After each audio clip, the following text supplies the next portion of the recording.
Humanianity, a new religious call.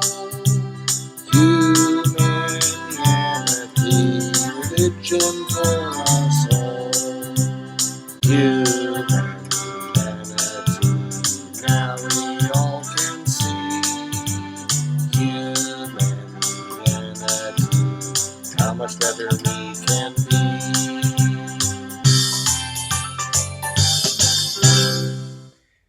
Hi, I'm Bill Van Fleet, and this is Humanianity Conversation number 40, recorded on March 26, 2020.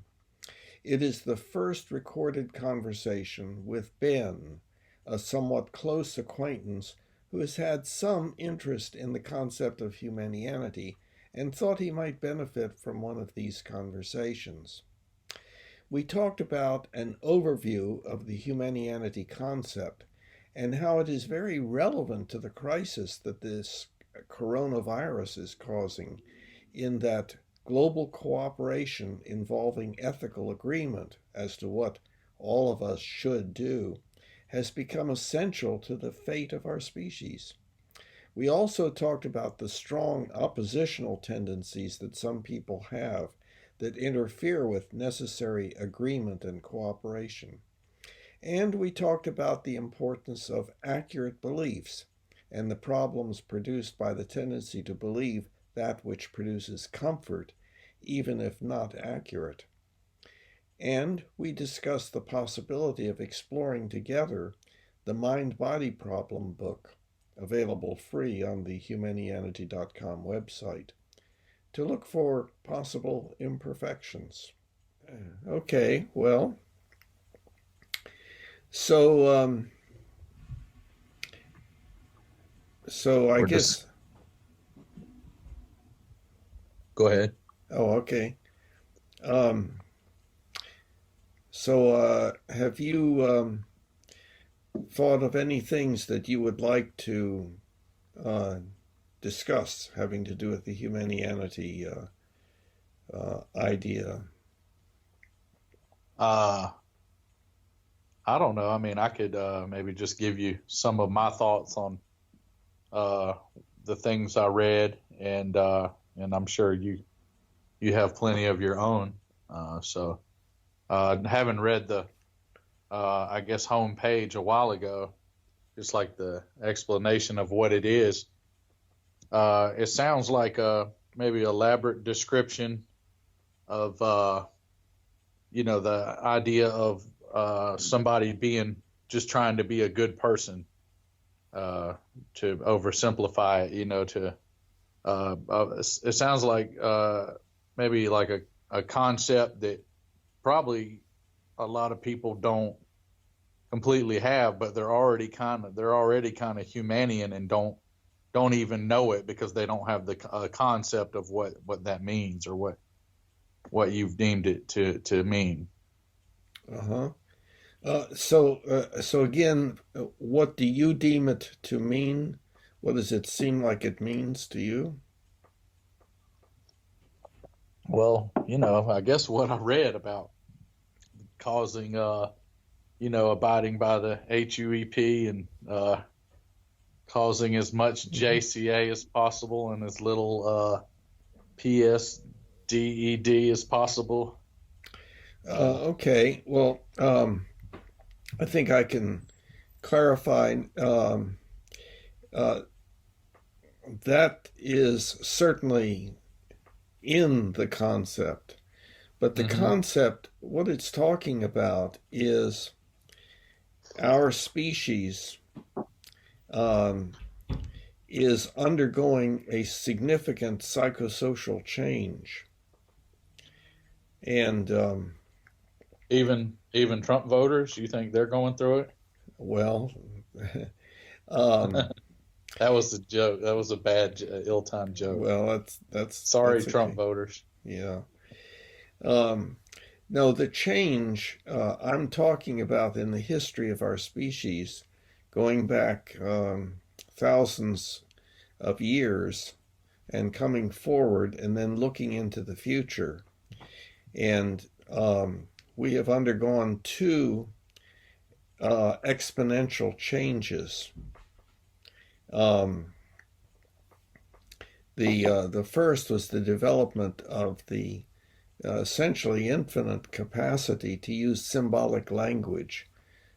So we became different than chimps and bonobos and great apes. Uh, Some so, of us. I'm sorry? I said some of us. Yeah, yeah, well, That's another bad joke. well, it's okay. You'll have to forgive me. I do that. Yeah, well, I understand. I understand. Uh, but so probably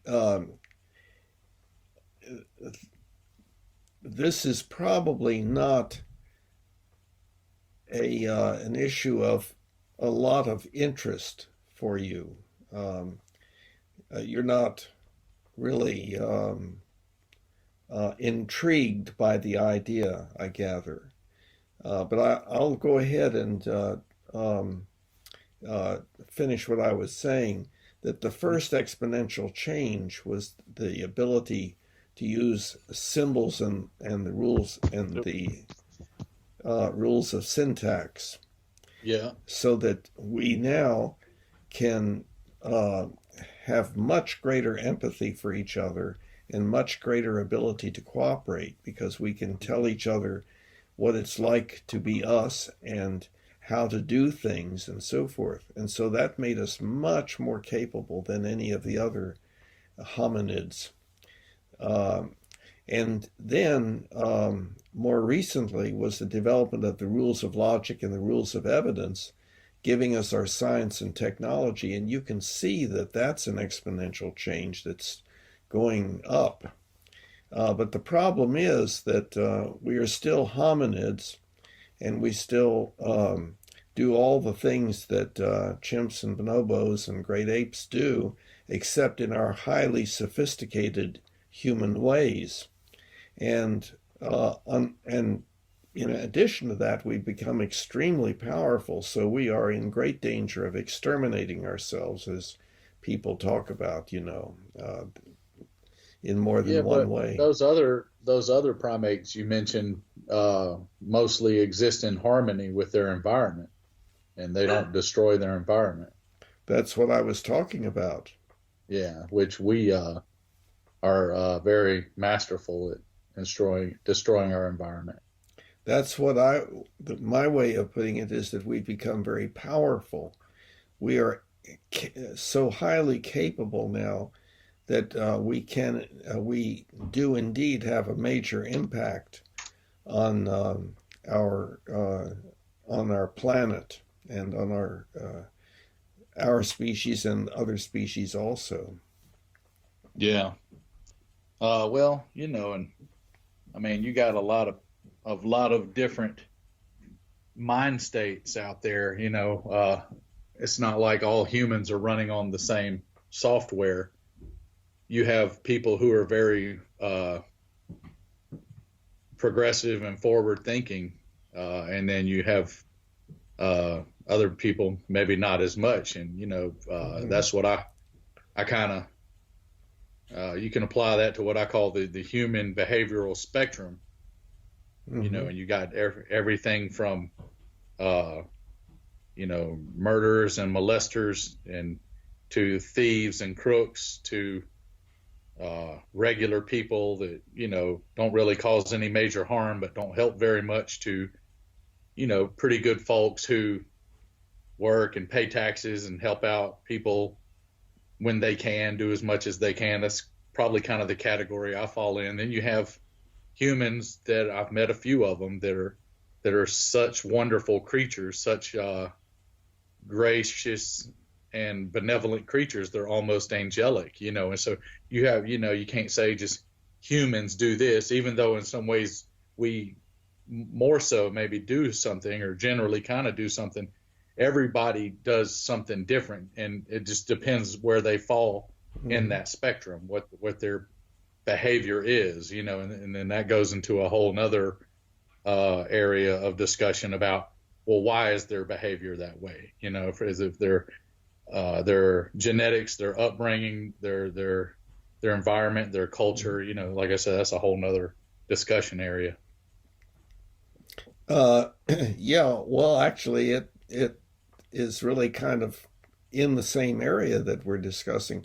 You're right. I believe that we see a wide range of behaviors um, in our species, and and a lot of it is stuff that most of us regret or consider to be quote bad. Um, the so this third exponential change is a change in that. In other Mm-hmm. words, uh, in our ethics, and we primarily have the ethics of other hominids that's authoritarian and is Would you think that it completely needs to be absolved? Like there should be 0% authoritarian ethics?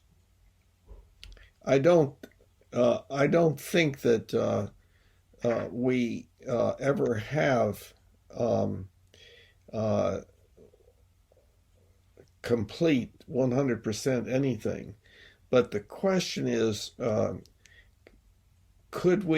would it be possible for our species to stop doing the awful things that you were just describing a little bit earlier, that some of our species engage in? Would it be possible? Of And course, it's possible. It's probably unlikely anytime soon, but it's of course it's possible. okay, that's right. Theoretically. Unlikely anytime soon. But what is necessary for us to get to that better place?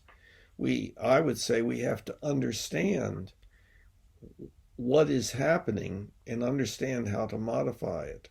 And the ethics, by the way, the authoritarian ethics, has to do with how do you tell what you should or should not do, and it is by obedience to X, X being whoever or whatever is most powerful. And uh, so there's this new kind of ethics that has been emerging in our species, and I refer to it as uh, the social contract. Um, in other words, any group of people from two to globally could say the way we will decide what we should and should not do is by working together to find out what will be best for all of us and work on coming to agreement as to how we should do things that such that that everyone is benefited. And so, and one example of the emergence of that new kind of ethics, you've switched around now. There you There, are. Uh-huh. yeah, must have accidentally. I was having to use some authoritarian rearing towards my canine because she was misbehaving. Oh, I was wondering. You're moving around quite a bit. Yeah, my I was having to uh, exhibit some authoritarian ethics toward my canine. Yeah. Um, and that's a good example, perhaps, like how the family dog learns what it should and should not do, generally by reward and punishment and so forth. But um, but we humans, with our verbal capabilities and now our technology that allows us to become a global species, cooperate globally, even though we don't yet, um, then that means that have we can become drastically different than we have ever been so far. And but in order to do that, we have to be aware of that possibility.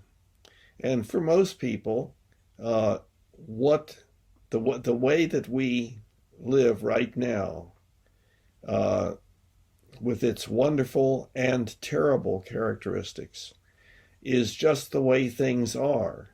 And the idea of us working cooperatively together to make for a far better place for our progeny, and indeed to work on our own ethics to become better ourselves, um, is not um, something that people think about. Uh, well, with regard to working on ourselves to become better people, we do a lot of that. Many of us do by participation in primarily religious activities.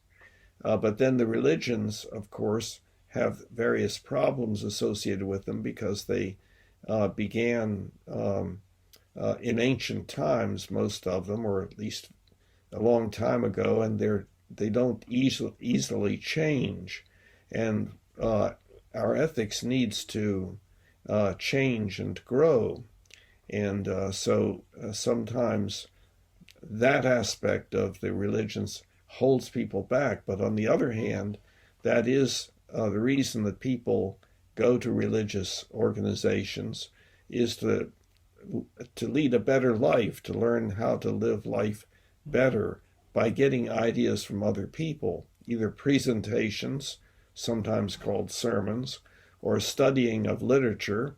That would include things like Bible and Quran, but also other literature, and then having discussion among themselves to decide what's the best way to handle various ethical issues and so on.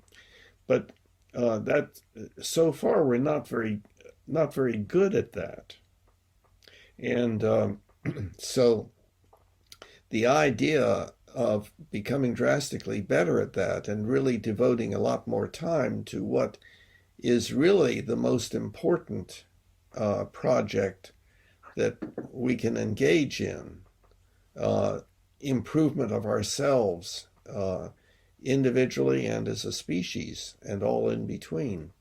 That is, it is the most important thing that we can do,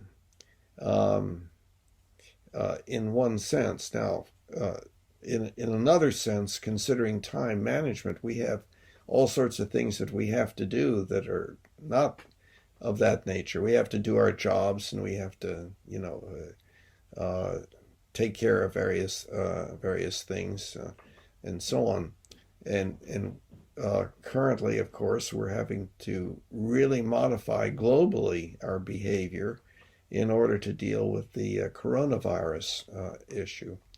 Um, but the idea of getting together and discussing uh, our ethical beliefs, sharing them and comparing them, and working on having a better kind of ethics than we have ever had, that people don't have any awareness of that possibility, generally speaking. Um, Well, so, even if they do, don't they have to have the desire and the capability to want to do such a thing? yes. And again, so many people, a, many people are very oppositional, and all of us tend to be somewhat oppositional, uh, or most of us, in that Mhm. we automatically kind of react against the idea of doing what somebody else wants us to do. I, Um, I think maybe that'd fall under the category of what I call the human affliction, because if I always tell everybody that I'll do what you say if it seems to be really good information. Mm-hmm. If it seems to be uh, in line with, correlate with what I currently do, or possibly even better than what I currently do. Mm-hmm. And an example being, I've been a fitness instructor for about 2 decades now.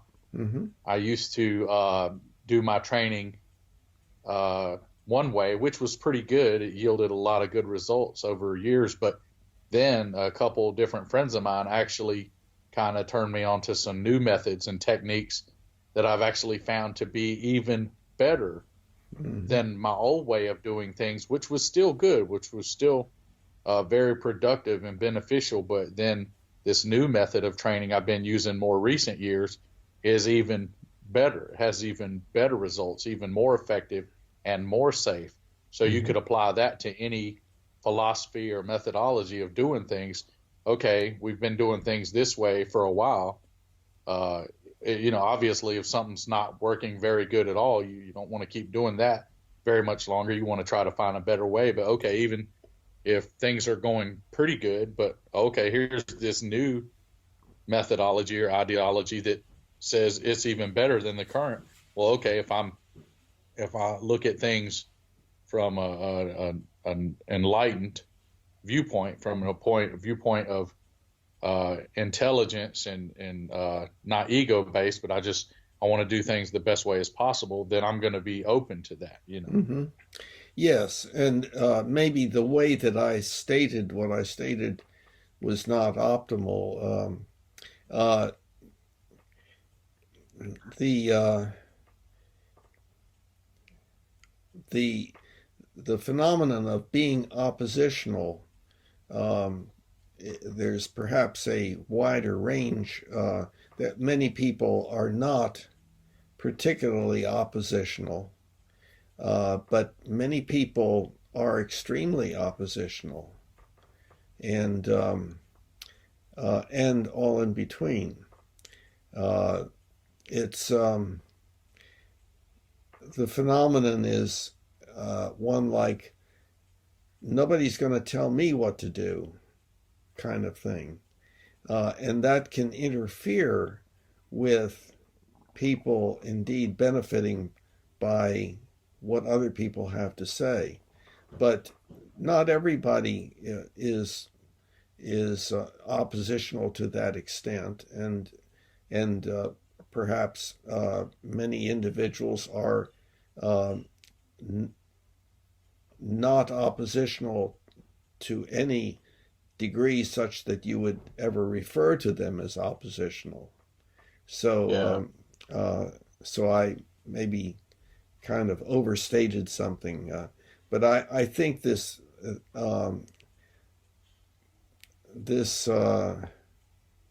tendency to be oppositional is very strong in our species because of our natural methods of child rearing that tend to produce that sort of phenomenon, and that in the future we will rear children in a drastically different way than we have tended to so far, and we're beginning to change in that direction also, I think. So, but yeah, it'd be good if you could do like a controlled experiment, yeah, uh, a controlled multi-decade experiment yeah, where people actually raised. You had like groups of people raise, tell you before they had their baby, we're going to raise them this way, we're going to raise them yeah, that way, hmm and document it. That way, you'd have some data to actually go with what you're saying. yeah, yeah. And that's That's pretty right. much Mhm. how science usually works. Is Right. accrued data and evidence. So that you'd have that to go with that idea. Yeah. Well, there would also be other ways if one chose a particular method or set of methods um, that some parents used and others did not, and then uh, took a look later at what the outcome was, one might get some data that would be highly suggestive. So Because yeah, I think it'd be hard. I'd have to see. It would be even hard to, and I'm pretty forward thinking. I like to think, fairly enlightened individual. It would be hard to convince even me that you could uh, abandon, like an authoritarian method of child rearing, yes, or maybe, or and governing for that point. Yeah. yeah, it's a complicated issue. I don't know. You said you've explored the website, and there's a book on it. It's book one that has a chapter on rational ethical child rearing. I've read it. Oh, okay. So you know that It's been a while, but I read it. yeah, yeah. Well, it describes there the terrible problems that punishment produces, but almost everybody believes that, oh, you have to punish children, and that there is a movement away from that now. Books coming out called Positive Discipline that are really referring to giving up punishment and doing other things instead. Child Yeah, rearing, I would maintain child rearing is probably one of our technically most difficult tasks, and there's no training program for it. And so people that's say, true. That's a big problem, I think, yeah, with our global culture. yeah, I guess with humanity, and because and actually, I think you actually told me this many years ago. You might not recall that, like, you have to get any type of job you do, almost requiring any kind of skill, any kind of trade. You either have to have a degree or a certification or a yeah, doctrine. yeah. But parenting is like the one of the most important jobs, hmm possibly the most important to our species, and you have to have no credentials, experience whatsoever. Whereas even if you implemented in educational curriculum, one of your classes in high school, one of your credits could be just a 1 year course on parenting, on all the different basic methodologies and basic psychology of parenting. hmm I just think that right there would do so much. Yes. And it could be data based. hmm You could do thousands and thousands of study hmm to come up with the best methodology for parenting. hmm These methods, like any method, these methods have yielded the best result. Therefore, we're going to make a curriculum based on that, and then you could even evolve that curriculum over time and continually improve it, like you would any hmm methodology. hmm hmm Yeah, so that's something that is becoming increasingly feasible, but is not yet anywhere near um, agreed upon by people or actually done uh, by most people. Yeah. Yeah, yeah. But yeah, just I guess going back to the whole Humanianian thing, I think there's a lot of people around the world that kind of embody what what it says, Humanianity is and what a Humanianian is. Uh, they wouldn't really have. They might have a very simplistic or rudimentary concept of, but to the degree that you elaborately describe it on your website, they probably don't have a concept of that. But just yet the way they're living their lives would be pretty close to that. There's hmm a lot of uh, wonderful people that are living good lives, and they're hmm assets to their family and their community and their world, the way they live. But yet they probably, so like I said, they're kind of what you say is Humanian, but they don't even know it yet. They just would be quote unquote good people. Yeah. Uh, yeah, actually, the term is Humanian. Humanian. Oh, I put too many syllables. It's Oh well, you still interesting. knew what I meant though. Yeah, oh yeah, yeah. It's interesting that long ago I looked around for a term uh, that would refer to this phenomenon that I was trying to put a label on, that I saw as occurring, but still being in its infancy, and so I came up with the term humanianity for various reasons, and since then I've found out that about half of people have great difficulty saying it. And they do indeed say things like humanian, humanian. Humanian. Yeah, I can't even say it wrong because that's Humanian. Now I've forgotten how to say the human. Humanian. Yeah, humanian. That's right. Okay. So, Okay. Now Humanian. And now I forgot how I was saying it before, but I can go back and look at the tape. yeah, yeah. So, I well, think a big part of well, go ahead. What you were going to say? no, no, go on. If something came to Well, mind. yeah. I mean, so like I guess with promoting anything, a big part of promoting your teachings would be just like any great teacher over all the obviously famous ones you know about from ancient history to more modern history. Their message has been very popular, even if it was delusional Mhm. or toward crazy, psychotic. It was Mhm. still a popular message.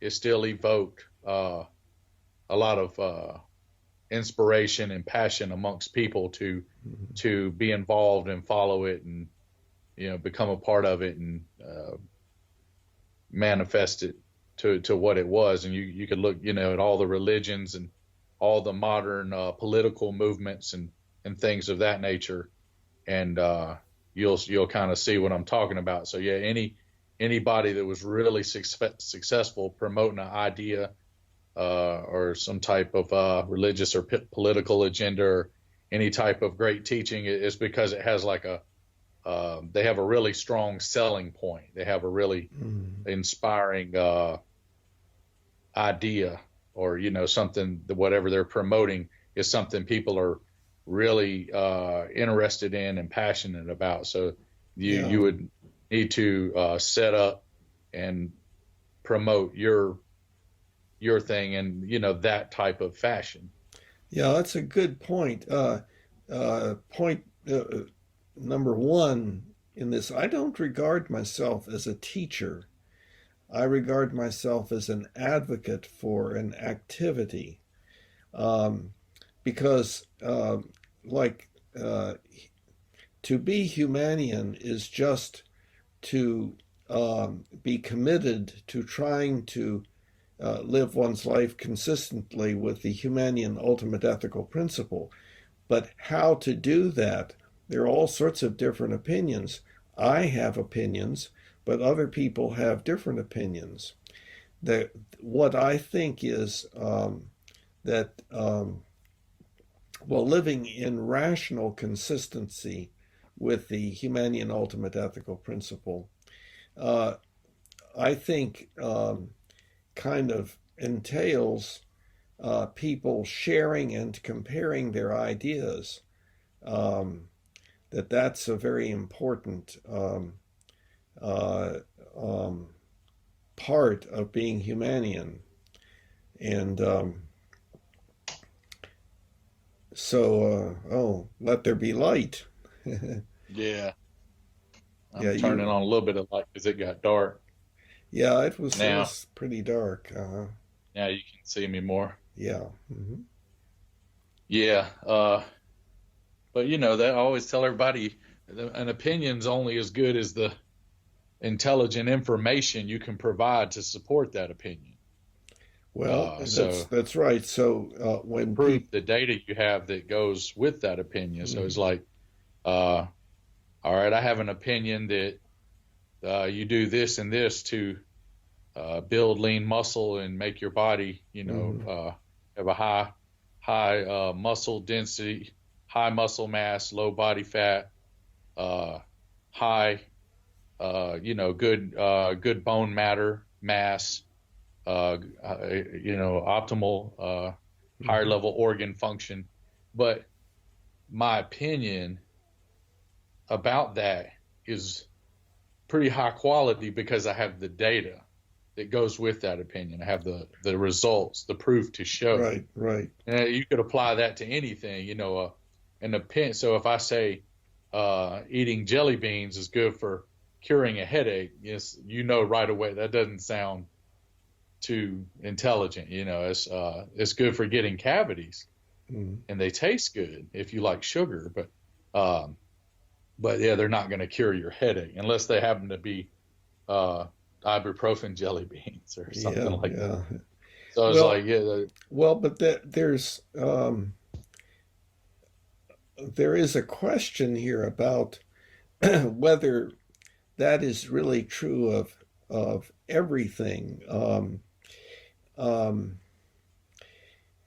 that we have beliefs about that make a difference. Uh, um, for instance, well, um, see, in the first place, most of the things that we do in our day-to-day life, moment by moment, and so forth, are not based upon the results of scientific studies. Uh, how you get to the grocery store is not something that results from scientific studies.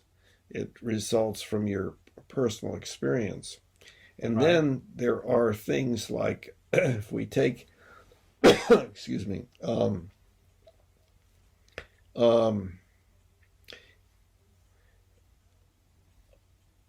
if someone is hostile to you, you should be non hostile in your response. Well, what are the studies that show that? Now, there may actually be studies, I don't know, but a lot of the uh, a lot of the issues, the ethical issues that we are confronted with, and that play a part in our lives, are not necessarily things that we have at hand data to confirm. Um, and um, I don't know. I mean, there might not be data in the sense that like you can go look at necessarily a study about it, but I mean experience or mhm. knowledge from a person that's been in a situation like that many times might be considered as a type of data. Experience would be a kind of data. But that I've would done be, this. yeah, that would be called anecdotal, though. I guess so. I mean, because Yeah. like you Hmm. said, like the how I go about getting to the store. Hmm. Uh, I know if I go out a certain way, uh, it's shorter and the lights take less time. Hmm. Versus if I go another way, I have to go out and take a right and go all the way down and make a U-turn. And then Hmm. sometimes it's hard to make the U-turn because you got oncoming traffic and Hmm. cars coming from the intersection. So it's like by some little bit of experimentation, trying different routes at different times of day, I have kind of concluded that this particular route is the best way to go to that particular grocery store. Yes. Well, certainly that's true that we learn from experience. We also know that we can conclude things from experience that are not so, and that's called superstition. But the more that you do something and it turns out to be what you anticipated would happen, the more confident you have, the more confidence you have in the belief that that is the best way of doing something or the right way of doing something, and so on. But wouldn't that be informal data pretty much? Oh yeah, yeah, I agree with you. Our beliefs are based upon data, based upon experience, and so forth. But as far as the accumulation of data and the application of the rules of evidence, like is done in the sciences, um, that's not generally done. Remember, the sciences have only been developed just very recently. So, Oh yeah. so for thousands of years, we didn't have the sciences, but we did have experience, and we based our Well, beliefs you had a about. few old scientists back then, like back in the Greeks and the Romans and things. You had a few old scientists. Wasn't Copernicus and didn't and I can't off the top of my head. There's a few other well-known ones from a few thousand years back, wasn't there? I don't think Copernicus goes back that far, but Let's the see. I'm um, trying. I can't think of any other ones right now, but no, but yeah, the development of science has not been um, just something that went from zero to yes, now we have science at some particular point. No, it has been a gradually developing phenomenon, but it's been an exponential change. It's been relatively recent that well, yeah, just we've in the last few centuries. But yeah. Mm-hmm, even mm-hmm. in the Middle Ages, scientists would get in legal trouble for trying to promote their Yes, idea. You know, yes, uh-huh. even I think even Newton and who else? What's a few just like in recent like last few hundred years and maybe slightly before that from the Middle Ages experienced some legal and Mm-hmm. repercussions from their studies and promotions and findings, didn't they? Yeah, and what that is an example of is our um, naturally occurring um, uh, tribalism. And the nature of tribalism, I mean, chimps and bonobos and other social animals engage in tribalism, and it's sort of like the culture says this is the way we do things. If you're one of us, then you do things this way. And since we utilize language and um, linguistically model our beliefs in the form of sentences, that has been um, a part of what has been required as a part of tribalism of our species. So, in other words, if you are one of us, then you have to believe this, that, and the other. And that has been a major problem. It still is, where uh, there are But cultures the where if you, but the human brain's built that way too. It's wired that way. well, that's what Uh, I'm saying, is yeah, that to we are tribalistic, but we can overcome that with our ethics. Just because we naturally would want uh, to hit and kill somebody because they made us angry, uh, doesn't mean that we do it because we learn within our culture that wouldn't we that that be we your should not do such things. yeah, wouldn't that be kind of your prefrontal cortex versus your old brain kind of thing?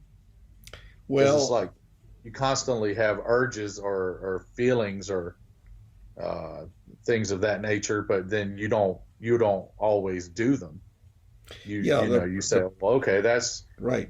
I don't think I should do that, or man, that's probably I shouldn't stick my hand in that fire. That's not a good example because that's more of like to Yeah, avoid pain. But that's right. like say okay, this person in traffic uh, made me really angry, Mm-hmm. and I want to yell at them or make a nasty gesture at them, but uh, my better judgment, possibly I guess my prefrontal cortex, my rationality tells me that's probably that's suboptimal behavior.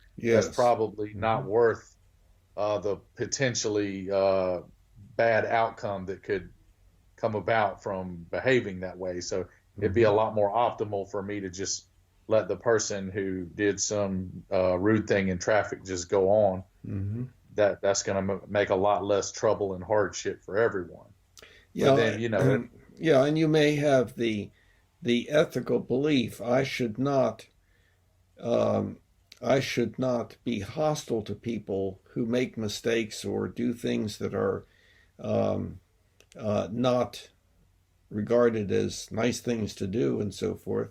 Um, and that ethical belief and the motivational state that comes from it is produced by the conditioning that one has, the learning that one undergoes within a culture. So we get our ethical beliefs from our culture. Initially, that culture is yeah, mother or parents, and then family, and then the wider group, daycare and school and peer group, and uh, and then social group. on this call. Sorry about that. My No problem. That I family had a tax Yeah, question. yeah, I edit But those things out. So okay, good. That's good that you can. sure. Okay, so then you can go back to this point right here. But Hmm. uh, yeah, back to the village. It takes a village. But and that isn't that an old adage? It takes a village. I think Hillary Clinton wrote a book entitled that about kind of about what we're talking about Uh-huh. having a healthy and progressive society uh, Yes. and Well, fostering. yeah. Well, what we're talking about is culture, uh, and social animals have a culture. Other hominids have cultures. Mhm. The way things are done in that particular tribe, and Mhm. an identification with the tribe, and an unfortunate tendency uh, to behave in a negative way, often hostile toward members who are not in the tribe, and also Yeah. to react negatively to individuals in the tribe who deviate too much. And we see that with humans. A person gives up a certain set of beliefs and they are beheaded, or they're Mhm. subject to honor killing and so forth. So, uh, So don't admit you believed that you don't believe there was a talking snake, or you'll get your head chopped off. yeah, there are various Pretty things. hardcore. Yeah, uh, and uh, and you see a lot of that in the social media also. Um, so what's difficult for people to do is when they um, are interacting with somebody who has a different set of beliefs. What's difficult for them to do is to say, "Oh, okay, let's explore those differences because either you're right or I'm right. Well, let's say either you're wrong or I'm wrong, or we're both wrong. Or we think we disagree, but we actually agree, but the way we are using our words, we don't realize it." Um, so uh, Well, the first they'd have to, yeah, go ahead. so that is one of the things that is so important for our species. I would maintain that one of the most important things we can do is share and compare our beliefs when we don't have the same beliefs, and work toward uh, trying to work toward coming to agreement um, rather than saying, "Oh well, we have different beliefs, so we'll just talk about something else." But if we come to agreement over the wrong belief, then we're right back where we started from or worse. Absolutely. So that should be always So, challenged. But and there's a big problem with a lot of your religious stuff. A lot of you believe a lot of mystical and mythological things that mhm, are maybe not scientifically accurate. Having to do with yeah, reality, hmm what's real. So that therefore, and then you also, I've got like a theory about if you've if you've believe things that are not real, that kind of tells something in your brain. Things there doesn't have to be proof. There doesn't have to be evidence. If this makes me feel good or this gets me accepted by the group, I will believe it. It doesn't have to make sense. And to me, that's a scary thing. That's a dangerous thing. yes, I I agree with that. On the other hand, we know that for many people, believing certain things which many other people say that they can't believe uh, is provides extreme comfort and helps them with tragedy and so forth. And so it is a complex problem about uh, the fact that what we believe has an effect on how we feel and also what we do, and that some such beliefs don't seem to have any negative effect, and others have terrible effects. And and so, how should that issue be addressed? Let's take let's say a person is quite elderly and is dying and of some illness, cancer or something, and believes, okay, when I die, I will go to heaven and I will be with the people that I once knew and so forth. And And we can't necessarily say that they will not. well, the uh, We can't say that they will, but yeah, nothing proves they won't. yeah. So, but the question is, if uh, well, some people would say the odds appear to be very low, but on the other hand, to do anything to disturb that belief would seem to be a rather non optimal thing to do. It would be cruel, perhaps. And But then isn't that belief tied in with other things that are suboptimal? well, that's the question.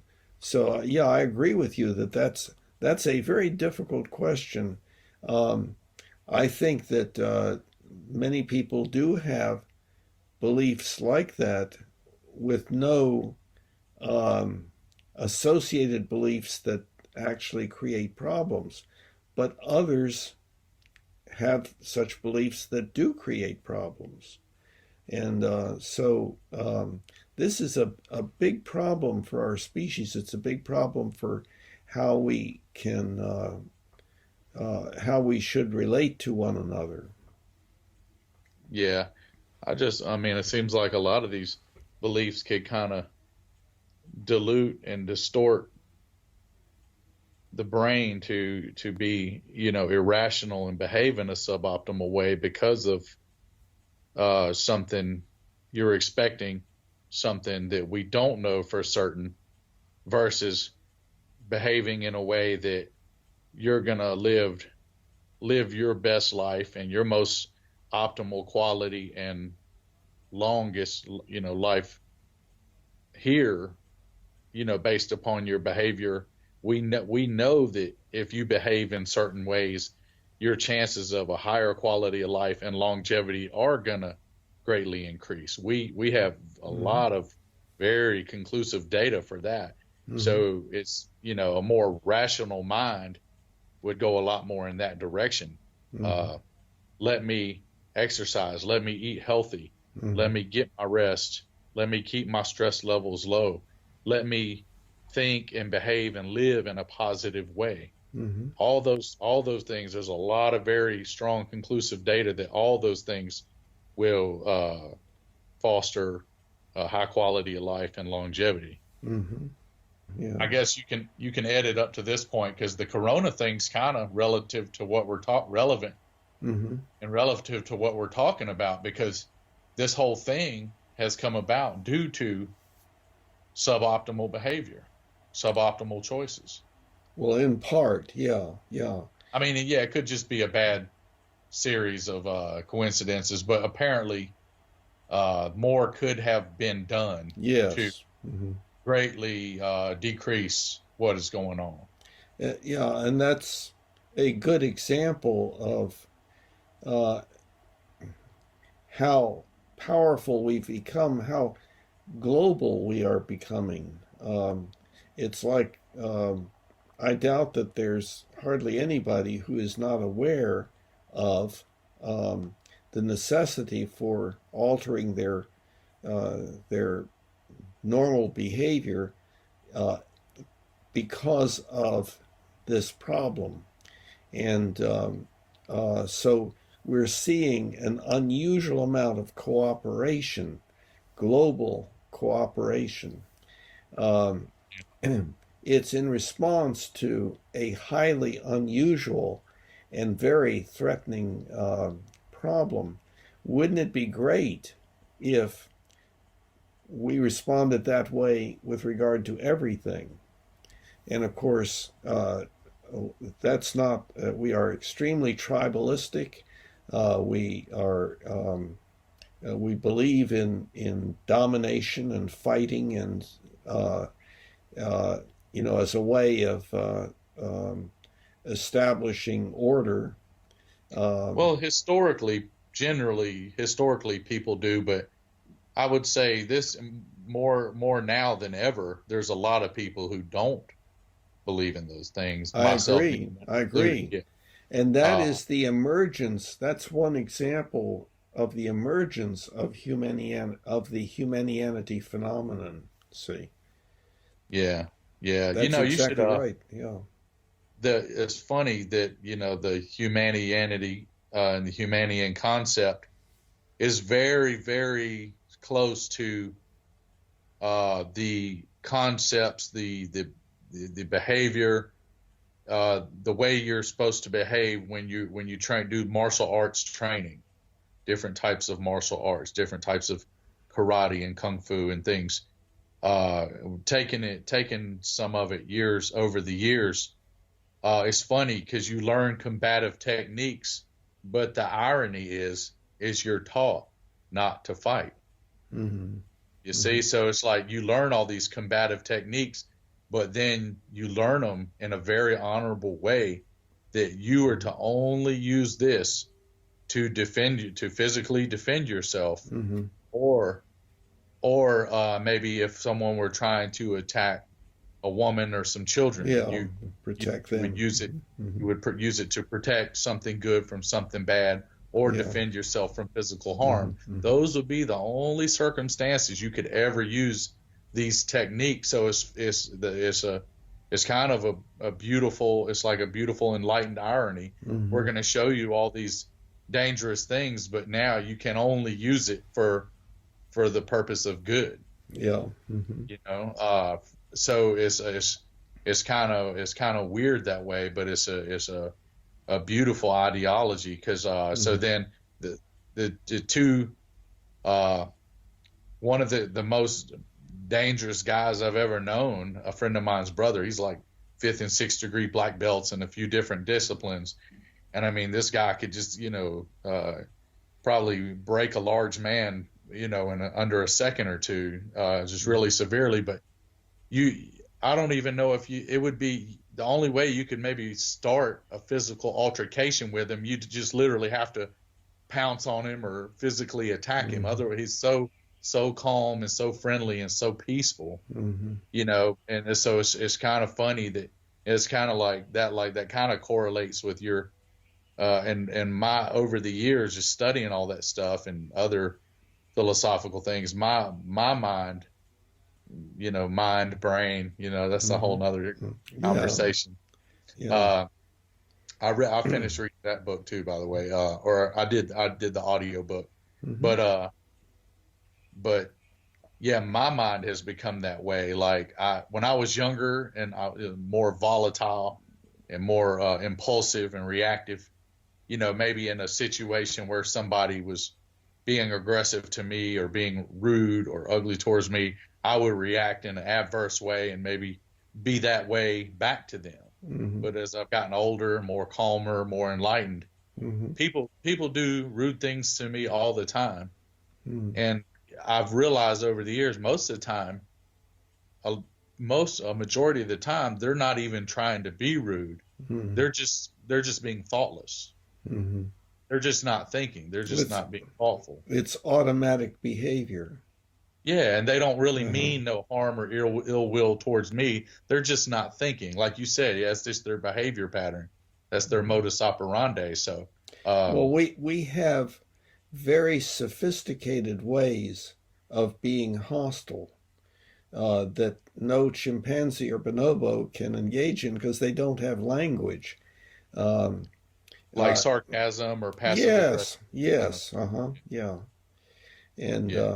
And then, of course, we also have our facial expressions and body movements and postures and so forth, nonverbal hostility that we don't even recognize that would fall under that heading, unless we study with others or really do a lot of self-study in some way.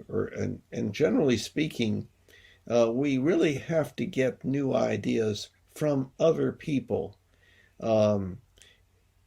We may seem to arrive at new ideas just by thinking about things while alone, but the things that are thought about while alone are generally things that have to do with input from other people, things we've read, things we have, comments that people have made, or things we've observed on the TV or the media, and so forth. If we don't have the input from other people, it is very difficult to bring about any significant change in our brains or our minds. And it is very difficult to bring about such change. By the way, a lot of that has to do with the phenomenon of belief systems, and that is that if you change one belief, you're going to be changing probably a whole bunch of others, and all of that is the programming in the brain, presumably. So, like an example is your belief that your car is sitting outside in a particular place is associated with your belief that you have a car, and that the outside looks a particular way and so forth.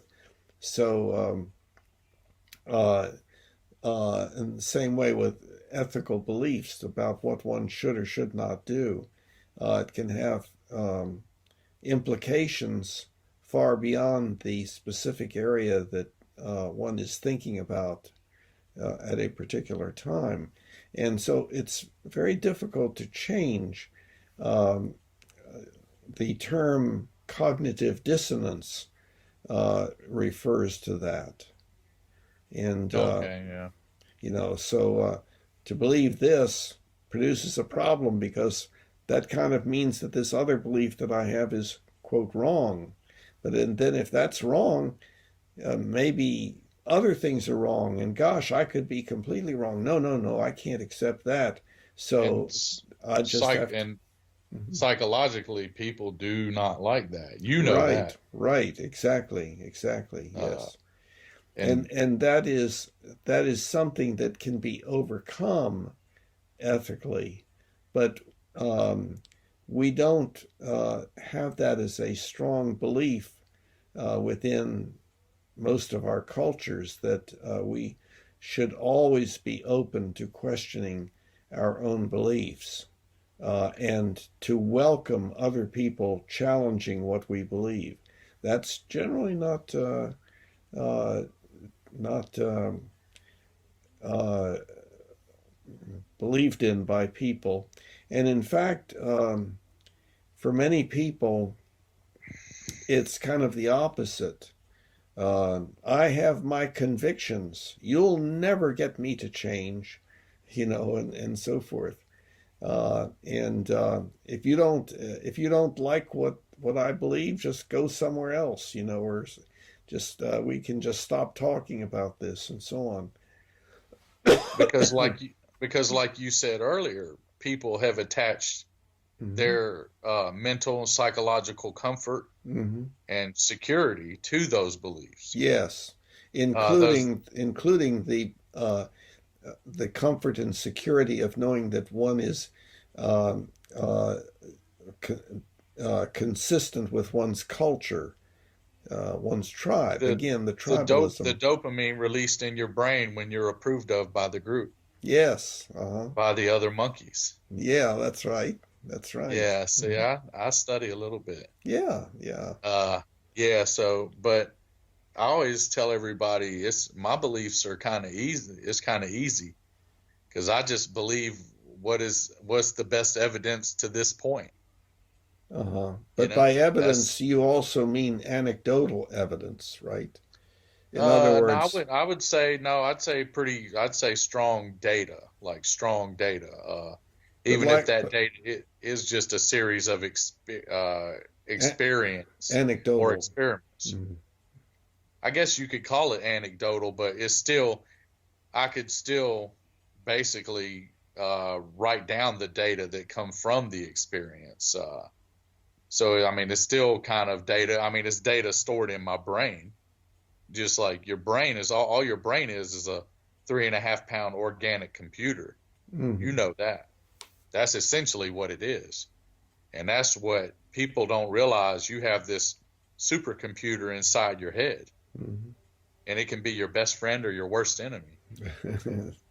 Yeah, well, it can be programmed such as to produce really great behavior or terrible behavior.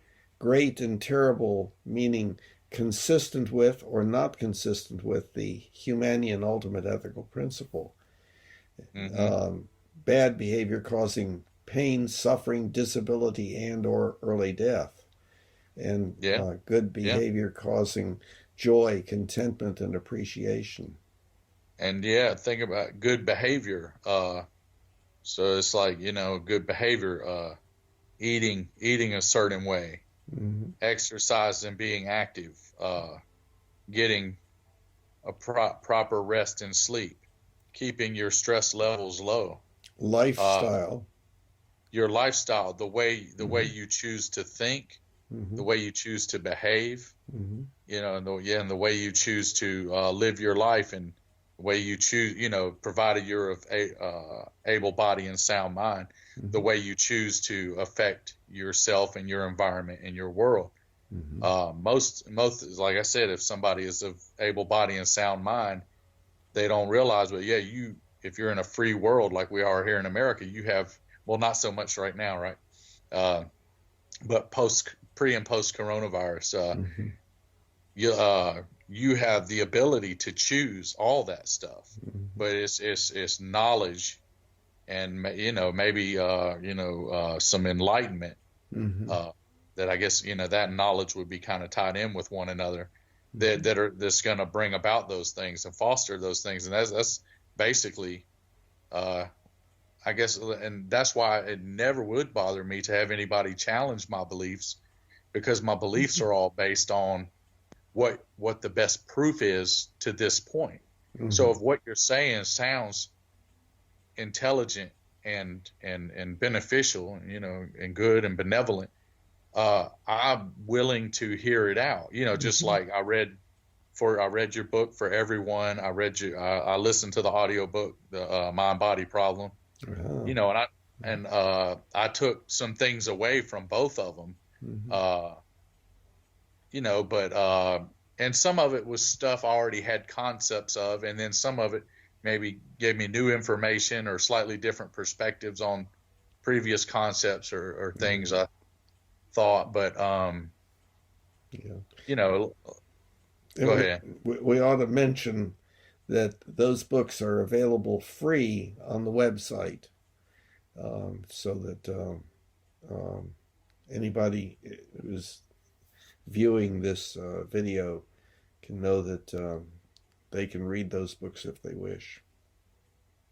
Yeah, that they're free. Yeah, because that's why. Go ahead. Oh, no, go ahead.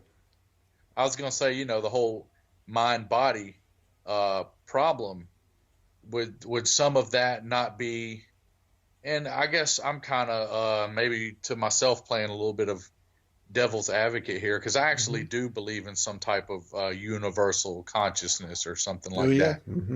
I do personally. However, it's I guess it is to this point theoretical and speculative. It's hypothetical. It's theoretical, because I guess I could kind of give you some personal accounts of why I do, just based upon my own experience, why I do actually scientifically kind of believe in those things. I'm not the only one. There's a lot of scientists that are talking about this too.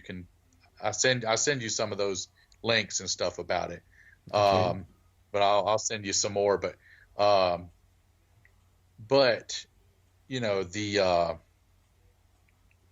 can't remember what the point I was going to make about it was. Well, this concept. I think I know what you're referring to. Problem. Yeah. So what I was going to say, though, was just playing devil's advocate. That's right. Okay. You kind of put me back on track there. Could that just be the connection between the old brain and the new brain, like the prefrontal cortex and your rear lobe? Could it just be two different parts of the brain? Could what be? Like the mind body problem. The whole I want to eat that donut, but my old animal brain tells me to eat that donut, but then my better judgment tells me I probably shouldn't eat that donut, because I know very well that it's full of refined starches and sugars and saturated fats and trans fats, things that are suboptimal for me to be ingesting, and they're going to have a bad effect on my body. Well, but see, the problem here is that in no way is related to what the mind-body problem book says, and those who are viewing this to understand probably better, they should know that you read, as far as I know from what you've told me, you've read that book over the course of like a year, and I have said, maybe, and I have said a number of times that you would not be able to understand it doing it that way, and it sounds like indeed you have not. It's I tell you, in my writing of the book, I struggled and struggled and struggled and had to give up normal ways of thinking in order to come up with... I interpreted it as you said, the mind was one's consciousness, or what one might think of as their spirit or soul or whatever. And that was... and that was indeed the problem, was what the mind is, as it relates to the human brain. That doesn't capture the the see, I no longer think normally. You are thinking normally. I no longer think normally after having struggled through the writing of that book. I would keep thinking, oh, now I've got it. And then I'd say, no, no, that's not right. And I'd have to change what I had thought over and over. And it was a tremendous struggle. Um, so uh, my my impression is that the understanding of that book requires intensive study, rereading of paragraphs and chapters and so forth, in order to arrive at this unusual way of looking at things. But in your mind, it is you kind of understand it to be saying a particular thing, but it's not saying that. Well, I Now, mean, I'm probably having to oversimplify, you know, yeah, because I can't, that is many hours to even just the audio book. It was many hours. I would listen to it while I was driving places most of the time. And, uh, but no, I felt, other than the, elaborate explanation of, uh, concepts and things, and the, uh, some of the, uh, collegiate vocabulary you had in there. Other than that, I completely understood it. I see. I I think, I mean, Well, everything you maybe, said, I knew the definitions of all the words. I completely understood it, but maybe I interpreted it differently from the way you meant it to be interpreted. But like, I interpreted it as, you were basically saying like the mind is this, or is just deemed as this entity. Like, I guess you could, people think their mind is something separate from their brain, but then is it, or is it just a product of the brain? well, you're dealing with the issue that that is the question that people ask and so forth, and there are many people have given answers and so on, but the what I came up with is not the same as anybody that I know of that's stated their opinions about the mind body problem. But that's a whole area. Maybe uh, we might study that together uh, and so that we both could be sure that you were getting the same thing Yeah. out of it that.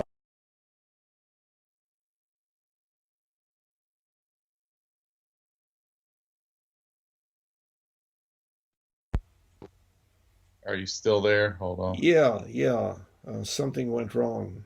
Yeah, a call came in and it actually like blocked the screen off. That was weird. But the other things I've read about in neuroscience, pertaining to that issue, is they basically, neuroscientists at this point, for a majority, say it's a product of the brain itself.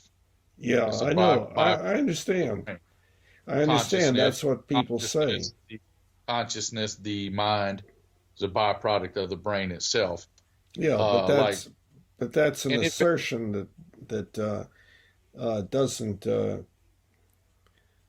That's an assertion that doesn't is nothing more than an assertion. It doesn't really uh, answer the original questions in the first chapter. But again, that's something that we could explore together in greater detail, such that I would no longer be saying, "Well, you didn't understand what the book had come up with." Um,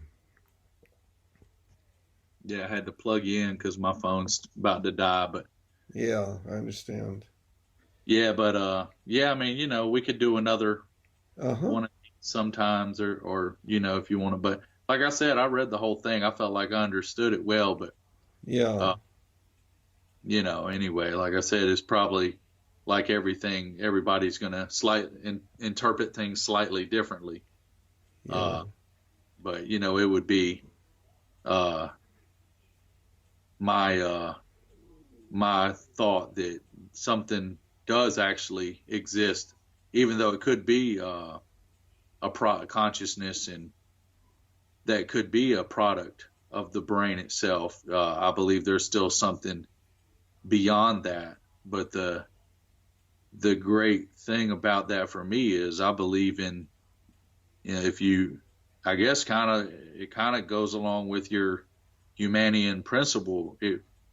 If you live in a rational and positive and benevolent way, you are you are in sync with this greater force. So Mm-hmm. there's no drawback to it. There's no negative. There's nothing negative that can come from it. Mm-hmm. What negative could ever possibly come from doing things in the most optimal and beneficial and benevolent way? And then, like you said, that evolves.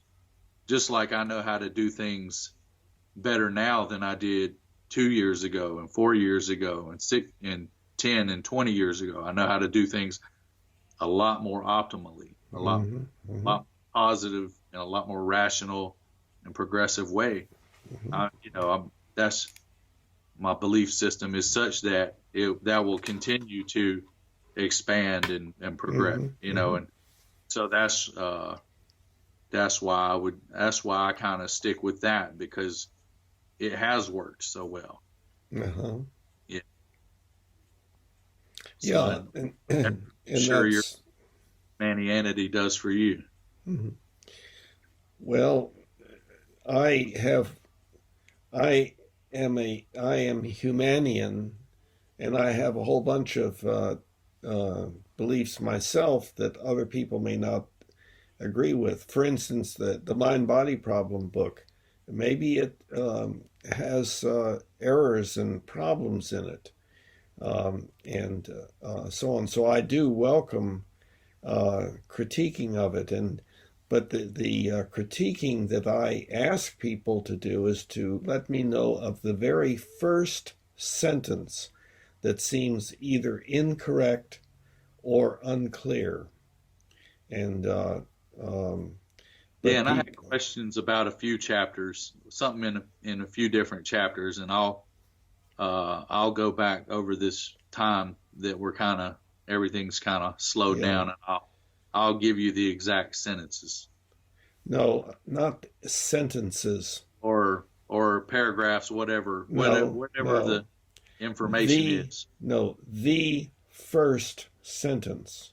Yeah, that's what I'm saying. I'll give you the actual Okay. information that's in that chapter, that because Mm-hmm. it was chapters 4, 5, and 9 and 12 where Uh-huh. I when I was listening to the audiobook, to where I thought, okay, something's not, but I'll have to go back and listen to each one again, and actually, when I get to it, stop it, write it down verbatim, and then Uh-huh. present it to you. Like, okay, either, Yeah, that would be and great. then that way you can either clear it up for me, or address it however you choose to. Yeah, maybe there's an imperfection, and I'm looking for any imperfections. Well, I don't want to say that.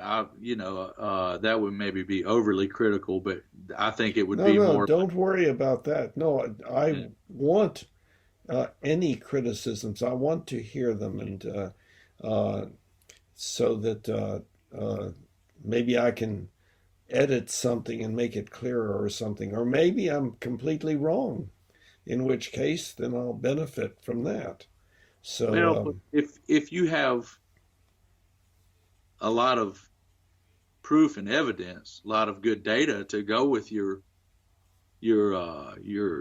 information you're presenting, you put together, then maybe it's pretty good chance that you're right. That's how we know we're most likely right. Usually is repeated experimentation, Yeah. Well, collection of that's a evidence good data. that's a good example of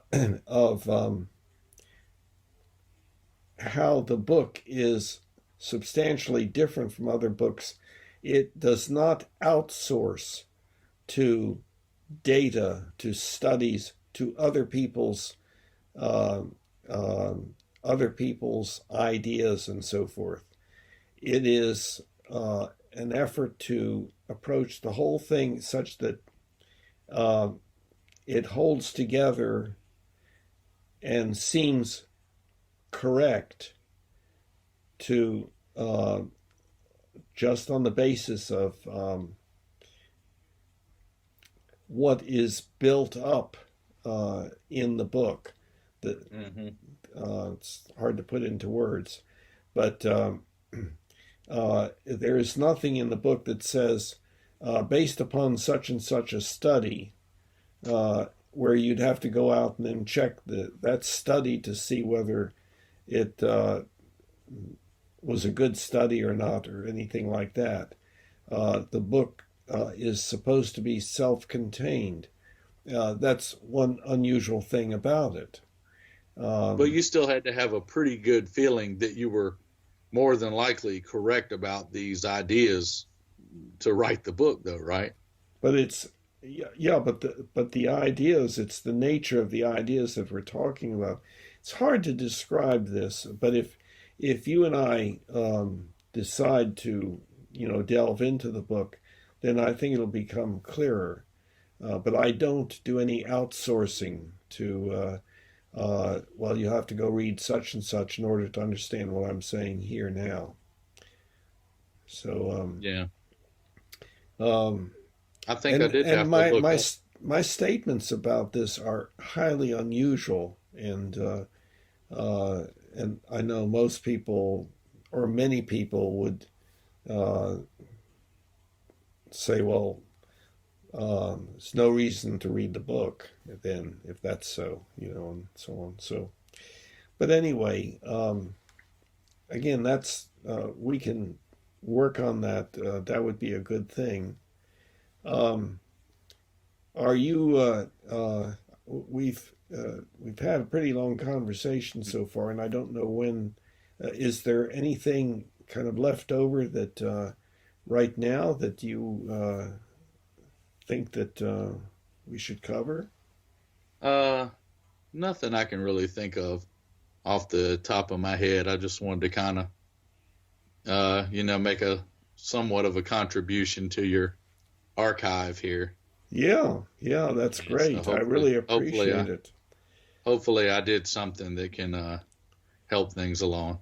Yeah, I appreciate it. And hopefully, I maybe got you to, in our conversation, was able to kind of get you to say things that would also help things along. So yeah, it's very helpful.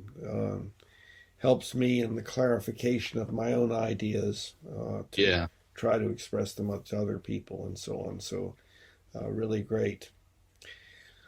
Well, okay, so we'll figure out the next time to do our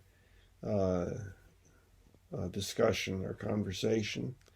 And so if there's nothing else, then I guess we can end the conversation. That's it. Yeah, I need to go get me a snack. I've got one while we've been talking. Yeah, me too. A healthy snack. Yeah, I've got my meal coming up. Okay. That's right. Yeah, it is your meal time. So let's go eat some healthy food. Right. And think some happy thoughts, right?